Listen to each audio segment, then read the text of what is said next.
Prince Vextar stood before the massive holographic display in the war room of the Zephyrian flagship. The blue light from the star charts reflected off his scaled skin as he studied the latest reports from the Outer Rim territories. His younger brother, Prince Killmoth, paced behind him with barely contained excitement. "Look at this pathetic expansion," Vextar said, pointing to a cluster of red dots on the map.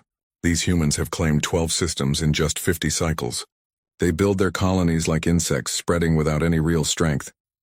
Killmoth leaned forward, his amber eyes gleaming. "The intelligence reports say they have no proper military tradition, no warrior culture. They send messages about trade agreements and peaceful contact." He laughed, a sound like grinding metal. "What kind of species talks about peace when they meet superior beings?" General Thakron, the eldest military advisor in the room, cleared his throat carefully. "Your Highnesses, perhaps we should gather more information before we act. These humans destroyed 3 Korthak raiding parties last month. The survivors spoke of unusual tactics and unexpected resistance." Vextar turned to face the general, his expression showing clear annoyance. "The Korthak are scavengers and pirates, old man. They attack merchant ships and run when they face real military power. Of course they would lose to any organized defense." The prince walked over to a smaller display showing detailed information about human technology. The reports described basic fusion drives, simple energy weapons, and standard defensive shields, nothing that looked dangerous to the Zephyrian Empire, which had conquered 47 star systems and defeated dozens of alien civilizations. "Besides," Killmoth added, "look at their numbers. The largest human fleet we have detected contains only 30 ships. 30? We have more ships in a single patrol squadron." Vextar nodded in agreement. The Zephyrian Empire controlled over 300 capital ships and thousands of smaller vessels. Their technology came from centuries of warfare and conquest. Their warriors trained from birth to fight and die for the Empire. These humans seem to spend most of their time on scientific research and building civilian settlements. "The reports also mention something strange," General Thakron continued, his voice careful and measured. "The humans do not seem to have a traditional command structure. Their military units operate with unusual independence. When the Korthak attacked the human colony on Kepler 7, the response came not from a central fleet, but from individual ships that coordinated without any visible command authority." Prince Vextar waved his hand dismissively. "Chaos and confusion. That proves they have no proper military discipline. When we attack, they will panic and scatter like frightened animals." The war room fell silent as the princes considered their options. Through the massive viewport, the stars of the Outer Rim territory sparkled in the distance. Somewhere out there, human colonies continued their quiet expansion, unaware that they had attracted the attention of one of the galaxy's most feared military powers. Killmoth moved to stand beside his brother. "We could send a demonstration fleet. Not a full invasion force, just enough ships to crush one of their colonies and show them the price of expanding into our territory." "An excellent idea," Vextar replied. "We choose a target that will send a clear message. Something visible that other species will notice. When word spreads that the Zephyrian Empire destroyed a human colony without effort, it will remind everyone in this galaxy who the real power is." General Thakron stepped forward cautiously. "Your Highnesses, the High Command suggests a more gradual approach. Perhaps we could start with diplomatic demands or economic pressure. The humans might withdraw peacefully if they understand the situation." Both princes turned to stare at the general with expressions of complete disbelief. Vextar's scaled features showed clear offense at the suggestion. "Diplomatic demands?" Vextar's voice rose with anger. "We are warriors, not merchants. The Zephyrian Empire does not ask permission to reclaim its territory. We take what belongs to us and destroy anyone who stands in our way. The old ways have served us well," Killmoth agreed. "Fear and strength. When other species see what happens to those who oppose us, they submit without a fight. It saves time and resources." The general bowed his head respectfully. "Of course, Your Highnesses. I simply wanted to present all options for your consideration." Vextar walked back to the main display and began studying the human settlements more carefully. "We need a target that will be visible but not too defended. Something that shows our power without requiring a long campaign. What about this one?" Killmoth pointed to a system labeled New Perth. "It is a newer colony with a small population. The intelligence reports show minimal defensive installations and no major fleet presence." "Perfect," Vextar said with satisfaction. We will take 200 ships and 50,000 warriors. Enough to overwhelm any resistance completely, but not so many that it looks like we consider these humans a real threat. General Thakron looked at the display with growing concern.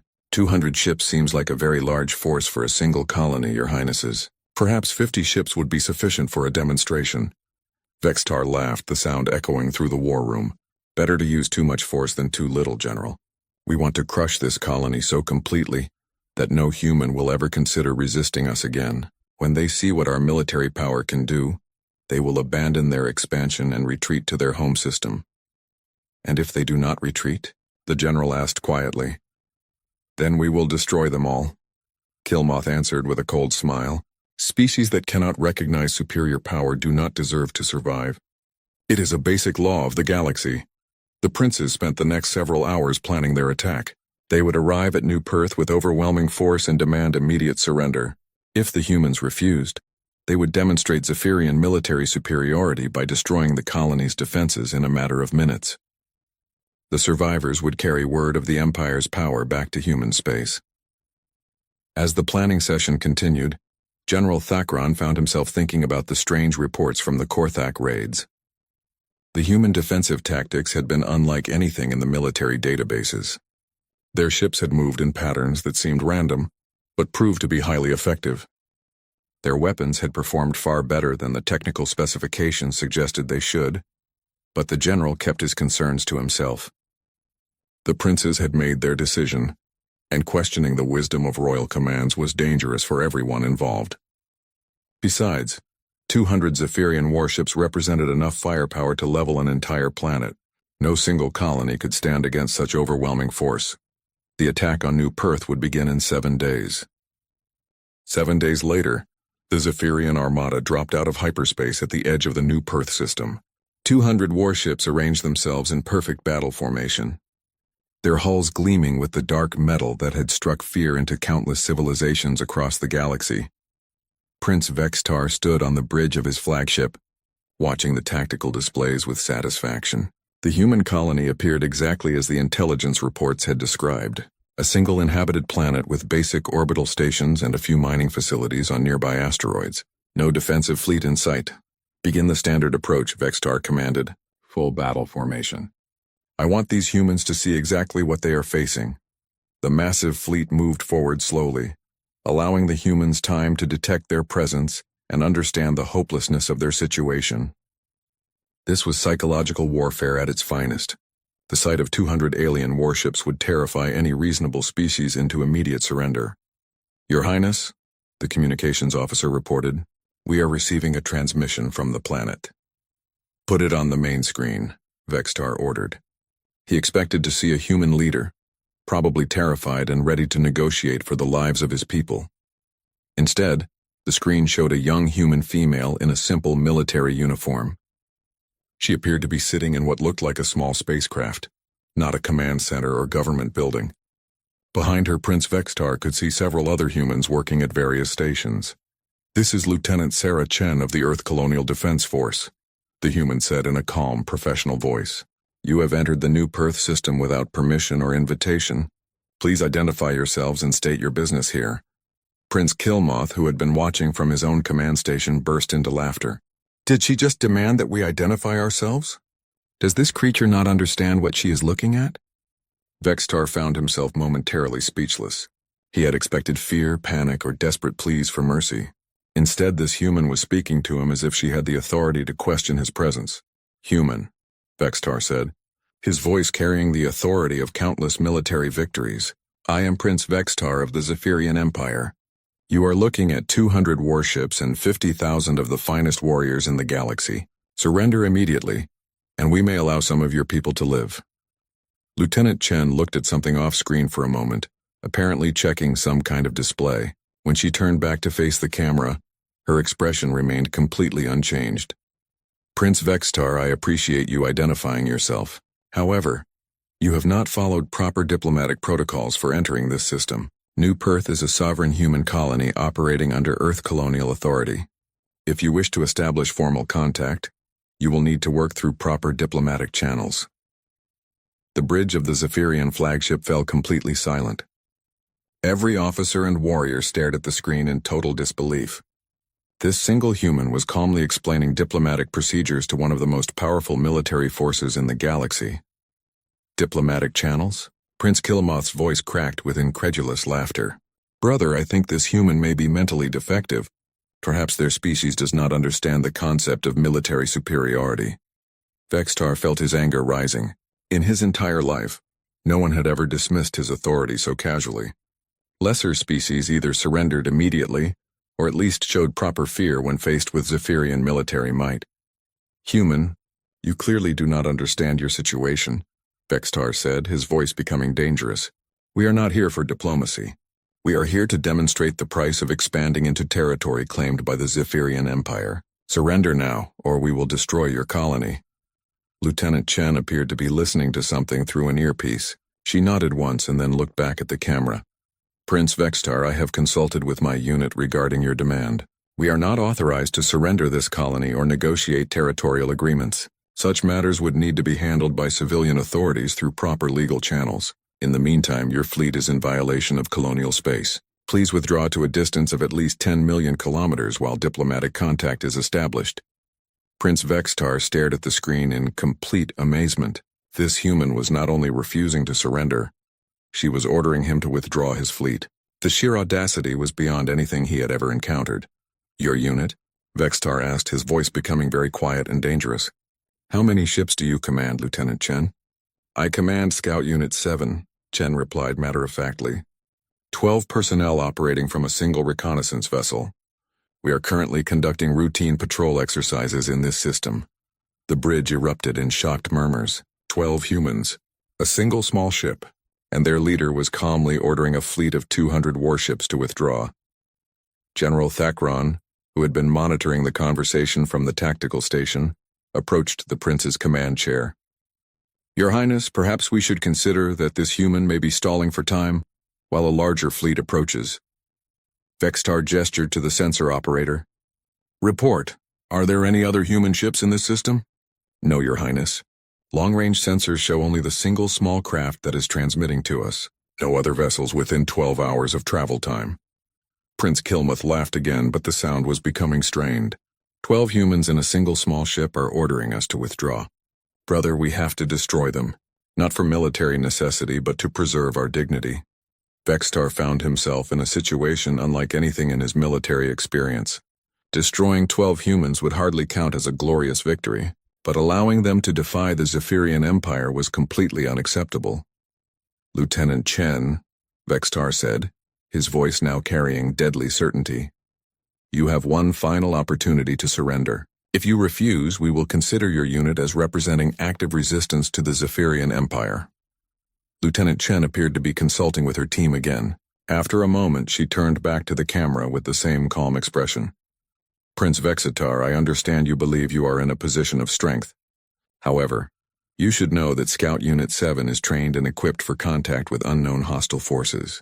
We will defend this colony and its people to the best of our ability. Defend? Prince Kilmoth's voice rose to nearly a shriek. 12 humans are going to defend an entire colony against 200 warships? If necessary, Lieutenant Chen replied simply. Vextar looked around his bridge at the shocked faces of his officers and crew. In all the military histories of the Zephyrian Empire, no enemy had ever responded to overwhelming force with such complete composure. Very well, Vextar said finally. You have chosen your fate. All ships, prepare for attack. Destroy the human vessel and begin orbital bombardment of the colony.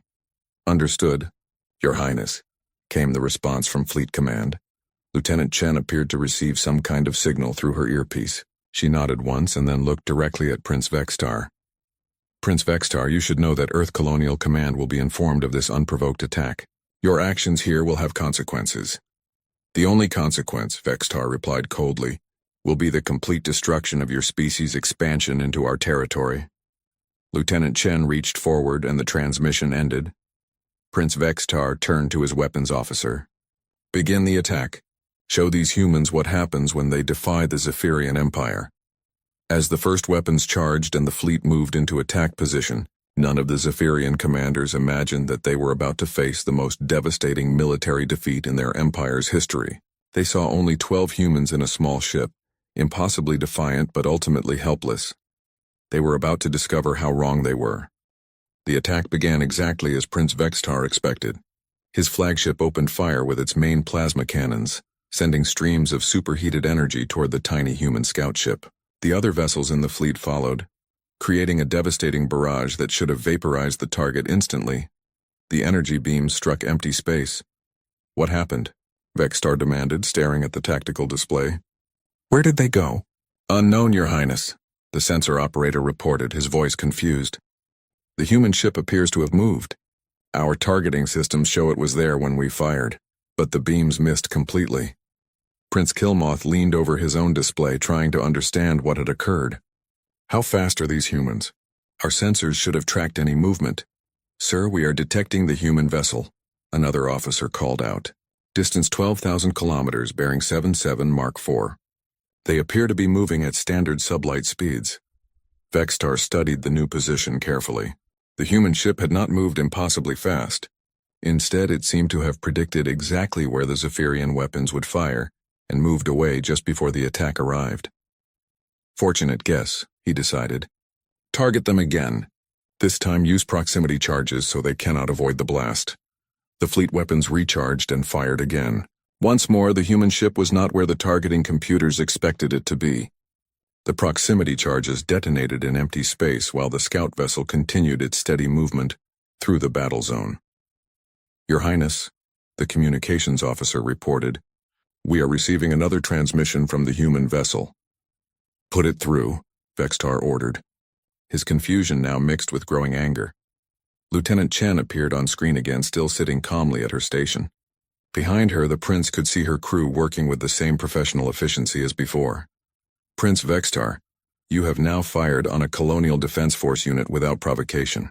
This constitutes an act of war against Earth Colonial Authority. I am ordering you to cease hostilities immediately." "You are ordering me?" Vextar's voice rose with outrage. "You have 12 people against 50,000 warriors. How dare you continue this madness?" "Prince Vextar," Lieutenant Chen replied with the same professional tone. "You should understand that Scout Unit 7 is not a civilian vessel. We are a military reconnaissance unit, trained for contact with hostile forces. If you continue your attack, we will respond with appropriate force." Prince Killmoth could not contain his laughter. "Appropriate force? What kind of weapons could 12 humans possibly carry that would threaten a battle fleet?" Lieutenant Chen appeared to check something on her console. "Prince Vextar, my tactical officer reports that your fleet is using standard plasma weaponry with predictable targeting algorithms. Our defensive systems have analyzed your firing patterns and can avoid your weapons indefinitely." Vextar felt a chill run through his body. "Analyzed our firing patterns? In 2 attacks?" "Affirmative.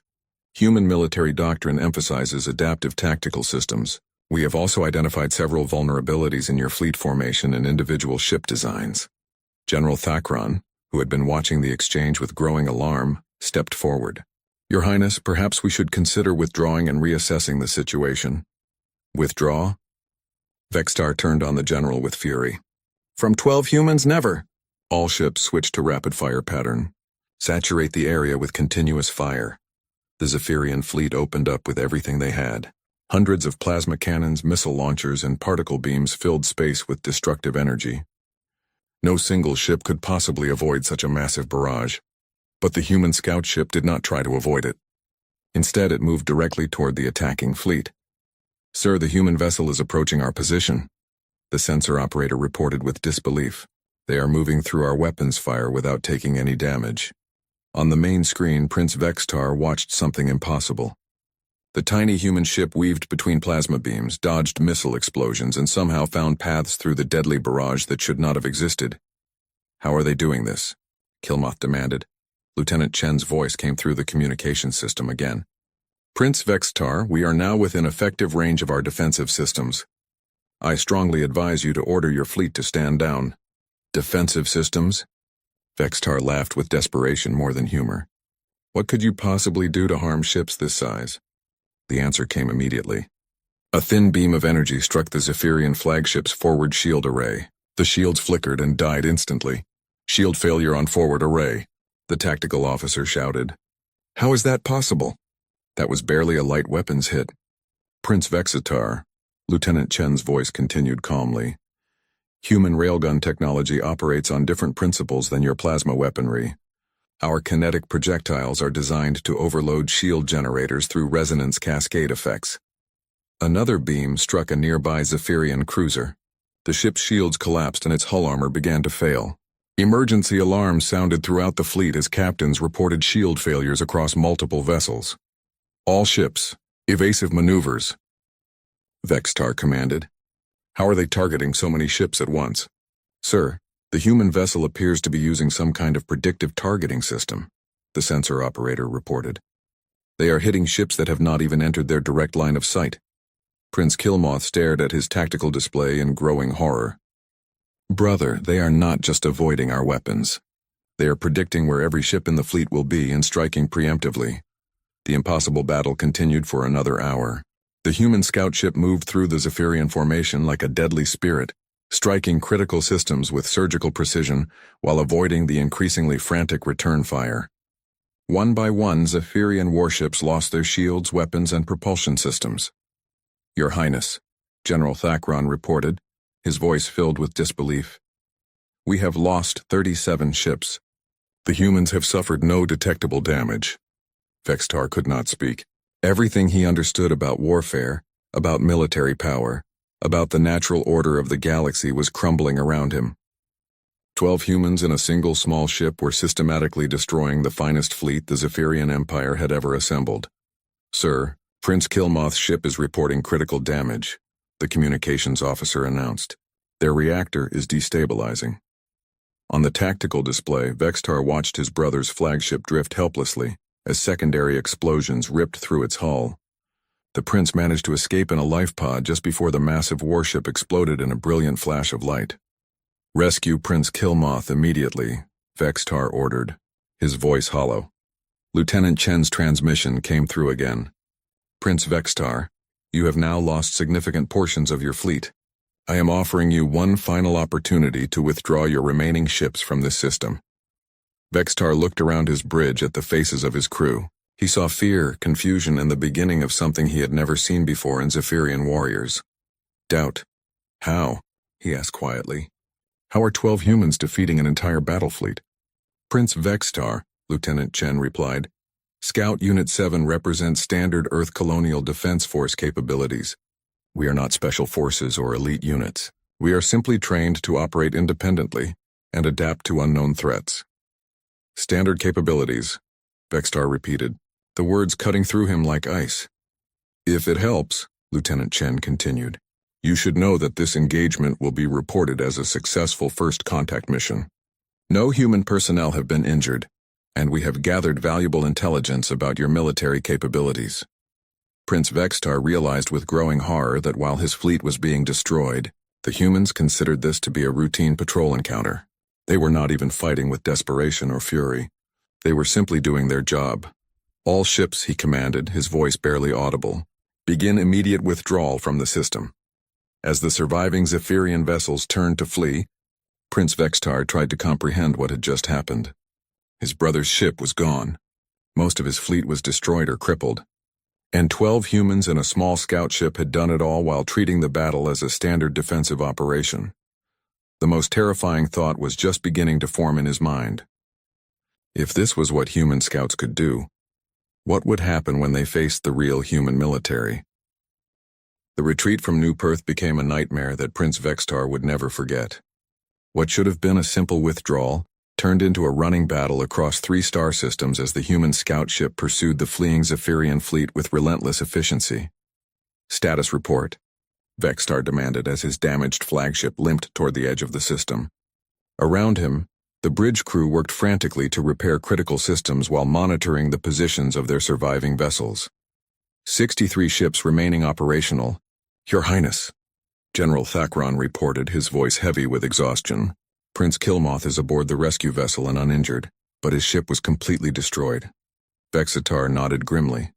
They had lost nearly 70% of their fleet to a single human scout ship. The numbers seemed impossible, but the evidence floated in space behind them as twisted wreckage.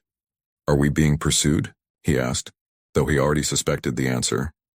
Yes, Your Highness, The human vessel is maintaining a distance of approximately 50,000 kilometers behind our formation.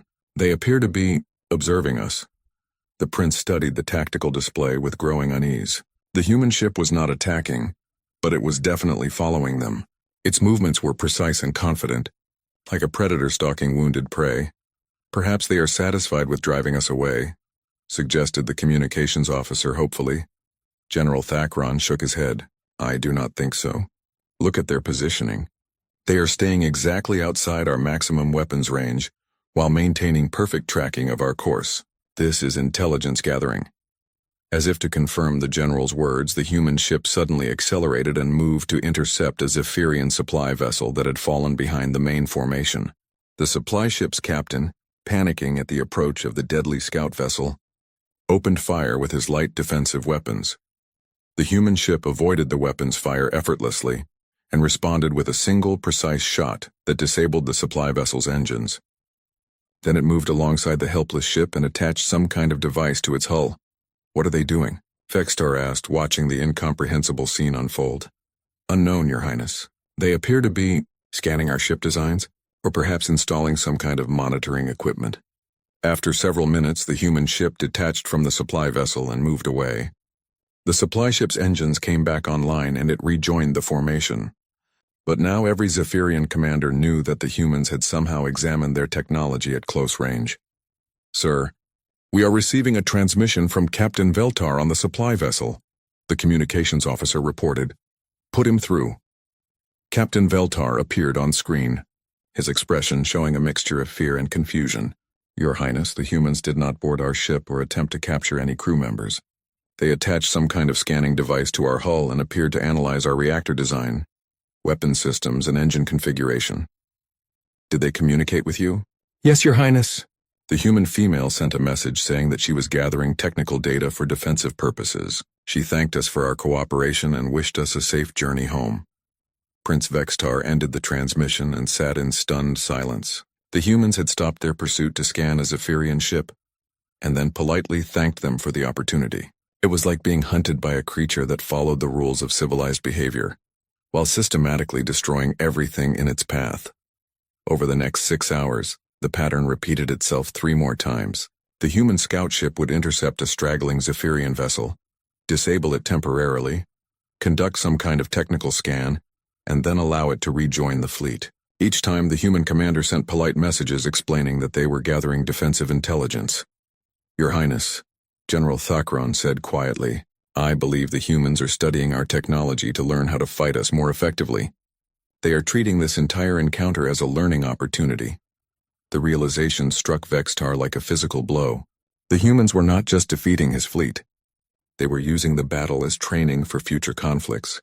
Every ship they scanned, every weapon they avoided, every tactical pattern they observed was being analyzed and catalogued for use against other Zephyrian forces. Can we do anything to stop them? He asked desperately. No, Your Highness. Every time we have attempted to engage them, they have destroyed or disabled our ships without taking damage themselves. They appear to have complete tactical superiority. As the fleet entered the second star system, Prince Vextar hoped the pursuit would end. Instead, the human ship followed them through the jump point and immediately moved to intercept their communications relay station. Sir, they are attacking the relay station. Attacking was not the right word. The human ship approached the unmanned station and disabled its defenses with surgical precision. Then it connected to the station's communication array and began transmitting something. What are they sending? Vextar demanded. Unknown, Your Highness. The transmission is encrypted using algorithms we do not recognize. After 10 minutes, the human ship disconnected from the relay station and moved to rejoin its pursuit of the fleet. The station's automatic systems came back online, apparently undamaged except for its weapons. Prince Killmoth, who had been transferred to his brother's ship, approached the command chair with a haunted expression. Brother, I think they just sent a message home. They told their people what happened at New Perth. The implications hit both princes simultaneously. Earth Colonial Command now knew that the Zephyrian Empire had attacked one of their colonies. More importantly, they knew that a single scout unit had defeated an entire Zephyrian battle fleet. How long before human reinforcements arrive? Vextar asked General Thakron. If they respond immediately, assuming their ships are comparable to ours in speed. Perhaps 2 weeks to reach New Perth. But Your Highness, we do not know where their main fleet is based or how large their military forces might be. Vextar felt cold dread spreading through his chest. If 12 humans in a scout ship could destroy most of his fleet, what could a full human battle group accomplish? How many ships would Earth send to respond to an unprovoked attack on their colony? The pursuit continued through 2 more star systems. Each time they jumped, the human ship followed. Each time they tried to establish communications with Zephyrian Command, the humans intercepted their signals and seemed to be analyzing their military communication protocols. By the time they reached the 3rd system, Vextar's fleet had been reduced to 37 functional ships. The humans had not attacked during the pursuit, but several vessels had suffered critical system failures under the stress of constant flight. Others had been forced to shut down non-essential systems to avoid detection, only to discover that the human ship could track them regardless. "Sir, we are receiving a transmission from the human vessel," the communications officer announced. Prince Vextar considered refusing the communication, but he needed to understand what these creatures wanted from him. Lieutenant Chen appeared on the screen, looking as calm and professional as she had at the beginning of the encounter. "Prince Vextar, we have been monitoring your fleet's condition during this pursuit. Several of your vessels appear to be experiencing critical system failures. What do you want?" Vextar asked, his voice hollow with exhaustion. "We are prepared to discontinue our pursuit if you can provide assurance that you will not return to attack New Perth or any other human colony." Prince Vextar stared at the screen in amazement. After destroying most of his fleet and pursuing him across 3 star systems, the human was offering to let him go if he promised not to attack again. "You would trust my word?" he asked. "Prince Vextar, we have observed your command decisions throughout this encounter. You ordered the evacuation of crew members from disabled ships before they exploded. You maintained formation discipline to protect your weaker vessels during the retreat. These actions suggest that you value the lives of your people." Vextar found himself looking at this human commander with something approaching respect. She had studied not just his military tactics but his character as a leader. "If I give this assurance, will you return to your patrol duties?" "Affirmative. Scout Unit 7 will return to New Perth to continue our routine exercises. However, Earth Colonial Command has been informed of this encounter. Future diplomatic contact should be conducted through proper channels." Prince Vextar looked around his bridge at the exhausted faces of his crew. They had learned more about human capabilities in the past 18 hours than they wanted to know. "You have my word. Lieutenant Chen, the Zephyrian Empire will not attack New Perth again." "Thank you, Prince Vextar. We wish you a safe journey home." The transmission ended, and the human scout ship changed course. Heading back toward New Perth, Prince Vextar watched it disappear from his sensors and tried to comprehend everything that had happened. 12. Humans had defeated one of the largest military forces in Zephyrian history, and they had done it while following rules of engagement that protected civilian lives and respected military honor.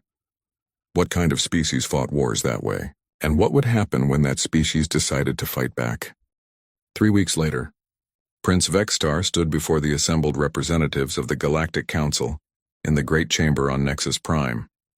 The vast hall contained delegates from over 200 alien civilizations, all waiting to hear his report about the first military contact with the humans. The prince's appearance told much of the story before he spoke a single word. His once pristine ceremonial armor was scorched and dented.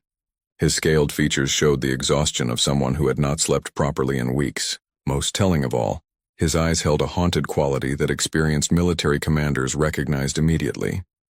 "Honored delegates," Vextar began, his voice carrying clearly through the silent chamber. "I stand before you to report on the Zephyrian Empire's encounter with the species known as humans." Council Speaker Morden, an ancient being whose species had overseen galactic politics for millennia, leaned forward with interest. "Prince Vextar, our preliminary reports indicated that you engaged a human colony with a substantial military force. What was the outcome of this engagement?" Vextar took a deep breath, knowing that his next words would change how every species in the galaxy viewed humanity. "Honored Speaker, we attacked the human colony of New Perth with a fleet of 200 warships and 50,000 warriors. We suffered catastrophic defeat." The chamber erupted in shocked murmurs. Several delegates stood to speak at once, but Speaker Morden raised his hand for silence. "Prince Vextar, please clarify your statement." Are you saying that the human colony had unexpected defensive capabilities? No, honored speaker. The colony had minimal defenses. We were defeated by a single human scout ship with 12 crew members. The silence that followed was absolute. Every delegate in the chamber stared at the Zephyrian prince with expressions of complete disbelief. Ambassador Kreshta of the Mordanian Federation was the first to recover her voice. Surely you misspoke, Prince Vextar. 12 individuals cannot defeat 200 warships. I wish that were true, Ambassador, but I witnessed it myself. The human scout unit destroyed or disabled 163 of our ships. They pursued our surviving vessels across 3 star systems, studying our technology and tactics.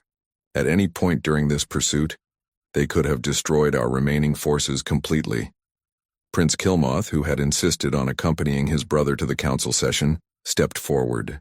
Honored delegates, I commanded one of the ships in our fleet. I watched the humans move through our weapons fire as if they could predict exactly where every shot would be. Their single small vessel defeated our entire formation while taking no damage themselves. General Thakron approached the speaker's platform, carrying a datapad containing detailed sensor records. I have brought complete tactical recordings of the engagement. Every weapon's impact, every maneuver, every communication is documented. Speaker Morden gestured for the data to be uploaded to the chamber's main display.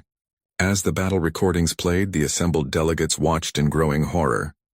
They saw Zephyrian plasma cannons firing at empty space where human ships had been moments before. They saw precise human weapon strikes disabling massive alien warships with surgical accuracy. Most disturbing of all, they heard the calm, professional voice of Lieutenant Sarah Chen as she politely explained human defensive capabilities. This is impossible, declared Admiral Zonkar of the Hegemony Fleet. No single ship can move with such precision. No weapon system can be that accurate. The recordings must be falsified. I wish they were, Prince Vextar replied quietly. But 3 other species have now reported similar encounters with human scout units. The Korthak pirates lost 4 raiding fleets to individual human ships. The Veltari Confederacy attempted to intercept a human transport convoy and discovered that their merchant vessels were more heavily armed than our battleships. Ambassador Silara from the Trade Federation accessed her own data files. We have received reports from our commercial scouts about human expansion in the Outer Rim. Their technology appears to be based on completely different principles than our own. Their ships use kinetic weapons that can overload our shield systems. Their defensive computers can analyze and counter our tactics in real time. Speaker Morden studied the tactical data with growing concern. Prince Vextar, what is your assessment of human military capabilities based on this encounter? Vextar looked around the chamber at the faces of representatives from the galaxy's most powerful civilizations. Honored Speaker, the humans we fought were not elite warriors or special forces. According to their own statements, they were a standard reconnaissance unit conducting routine patrol exercises. They treated our entire fleet as a training opportunity. Training? The word escaped from dozens of throats simultaneously. Yes. During the pursuit, they intercepted our communications, scanned our ship designs, and analyzed our tactical formations. They gathered intelligence about Zephyrian military capabilities, while demonstrating their own superiority. When I asked Lieutenant Chen how 12 people could defeat a battle fleet, she explained that this represented standard Earth Colonial Defense Force capabilities. Prince Kilmoth added his own observations. They offered to stop their pursuit if we promised not to attack their colonies again. After destroying most of our fleet, they were willing to let us go based on my brother's word of honor. What kind of military force shows mercy to enemies who attack them without provocation? The implications began to sink in throughout the chamber. If humans could show such restraint after achieving total victory, it suggested a level of military confidence that was truly terrifying. Have we received any communications from Earth or human authorities? Asked Ambassador Kreshta. General Thakron consulted his datapad. 3 days ago, we received a formal diplomatic message from Earth Colonial Command. They acknowledged the incident at New Perth and expressed interest in establishing proper diplomatic relations with galactic civilizations. They suggested a neutral meeting to discuss territorial boundaries and trade agreements. They want to negotiate? Speaker Morden's voice showed his surprise. According to their message, they consider the attack on New Perth to be the result of a misunderstanding about territorial claims. They are prepared to overlook the incident if we can establish clear agreements about colonial expansion zones. The chamber fell silent again as the delegates absorbed this information. The humans had the military power to devastate galactic civilization, but they wanted to negotiate peaceful solutions to territorial disputes. High Admiral Zonkar stood slowly, his expression grim. If their scout units can defeat our battle fleets, what happens when they send their actual military forces? How many ships can Earth field? Prince Vextar had been dreading this question. According to intelligence reports, Earth Colonial Command operates at least 300 active colonies across 50 star systems. Each colony appears to have its own defensive forces. If Scout Unit 7 represents standard capabilities, then he could not finish the sentence. The mathematical implications were too horrifying to speak aloud. Speaker Morden completed the thought for him. Then Earth potentially commands thousands of ships with capabilities far beyond anything we have encountered. Ambassador Silara accessed her trade databases. Our commercial intelligence suggests that humans have been expanding peacefully for over 30 years. They build civilian settlements, establish trade routes, and conduct scientific research. They have never shown aggressive intentions toward any galactic civilization. Until we attack them, Prince Vextar said quietly. The chamber erupted in panicked discussions as representatives tried to understand what humanity's military capabilities meant for the balance of galactic power. Several species began calculating how quickly they could establish diplomatic contact with Earth. Others discussed the possibility of forming defensive alliances. Speaker Morden called for order and addressed Prince Vextar directly. What are your recommendations regarding future contact with humanity? Prince Vextar looked around the chamber one final time before delivering his conclusion. Honored delegates, we must understand one crucial fact about what happened at New Perth. We attacked a human colony with overwhelming force, expecting easy victory. Instead, we faced 12 humans in a single scout ship who treated our entire fleet as a routine defensive exercise. He paused, letting the weight of his words settle over the assembly. We only fought a human scout unit. If this is what they consider standard defensive capability, then humanity represents the most dangerous military force in the galaxy. Our only rational option is to ensure that we never have to face their real army. The session continued for 6 more hours as the Galactic Council desperately tried to formulate policies for dealing with a species that could destroy them all while treating such destruction as a minor patrol duty. In the end, they reached a unanimous conclusion. Humanity would be approached with every possible diplomatic courtesy, offered favorable trade agreements, and treated with the respect due to the galaxy's new dominant military power. And every civilization would pray that the humans remained as peaceful as they claimed to be. Deep in the Outer Rim territories, Lieutenant Sarah Chen filed her routine patrol report and prepared Scout Unit 7 for their next assignment.